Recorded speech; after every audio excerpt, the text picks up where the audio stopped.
एक तो N501Y जो वेरिएंट जो आपको म्यूटेशन है, जो आपको पहले 3 वेरिएंट में मिलेगा, और ये तीनों वेरिएंट हमने हमारे जो है पहले ही आइडेंटिफाई हो चुके थे, और जिसके कारण कि हमने देखा था कि कई जैसे साउथ इंग्लैंड में काफ़ी एक्सेप्शनल सर्ज मिला, हमारे देश में भी पंजाब में इसके प्रति सर्ज मिला, दिल्ली में भी इनिशियल पार्ट हमको इसके कारण मिला।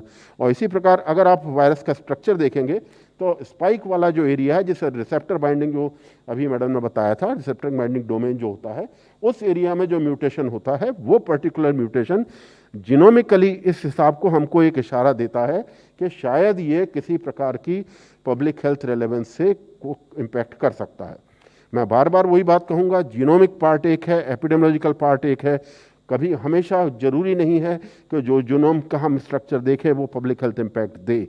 ये इसलिए इम्पॉर्टेंट है कि आपको समझना कि पूरे स्पाइक एरिया में कम से कम 1273 जीनोम्स होते हैं, तो उन जीनोम से म्यूटेशन आते रहना कोई सामान्य, कोई ऐसी अनहोनी प्रक्रिया नहीं है।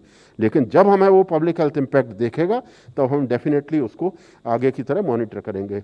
यहाँ मैं ये बताना चाहूँगा, राज्यवार हमने स्टेट वाइज वेरिएंट्स देखे हैं और पाया है करीब 21,156 हमको आज तक variant of concern different type के मिले हैं विभिन्न राज्यों में। इसमें 8 राज्य मुख्य तरह इंपॉर्टेंट हैं, जिनमें कि हमको 50% से ज़्यादा वेरिएंट ऑफ कंसर्न मिला है। और इन राज्यों में आंध्र प्रदेश, दिल्ली, हरियाणा, केरल, महाराष्ट्र, पंजाब, तेलंगाना और वेस्ट बंगाल, ये तो मुख्य राज्य हैं जिनमें कि इसका जो हम जिसको कह रहे हैं डेल्टा वेरिएंट, उसका प्रतिशत 50% से ज़्यादा लोगों में पाया गया।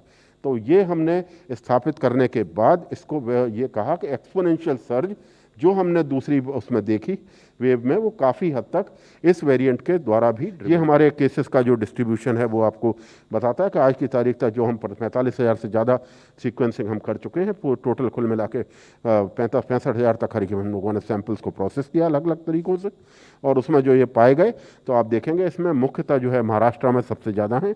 महाराष्ट्र के बाद तमिलनाडु में 9 केसेस हैं, उसके बाद केरल में, और उसके बाद हमारे जो है मध्य प्रदेश में 7 केसेस पाए गए। अब आज की वायरस बिहेवियर हमारे हाथ में नहीं है। वायरस एक तानु है जिसका अपना म्यूटेशन होता रहेगा। ह्यूमन बिहेवियर हमारे हाथ में है। अगर हम अपना ह्यूमन बिहेवियर कंट्रोल कर लें तो हम डेफिनेटली वायरस बिहेवियर को ओवरकम कर सकेंगे। और यही चीज़ है कि इस ह्यूमन बिहेवियर के कंट्रोल करने पे बिहेवियरल चेंजेस जो सजेस्ट किए गए हैं, जो रेकमेंड किए गए हैं, हम बिल्कुल सही कहा कि हम कोई भी आने वाली वेव को रोक सकते हैं, क्योंकि वो हमारे बिहेवियर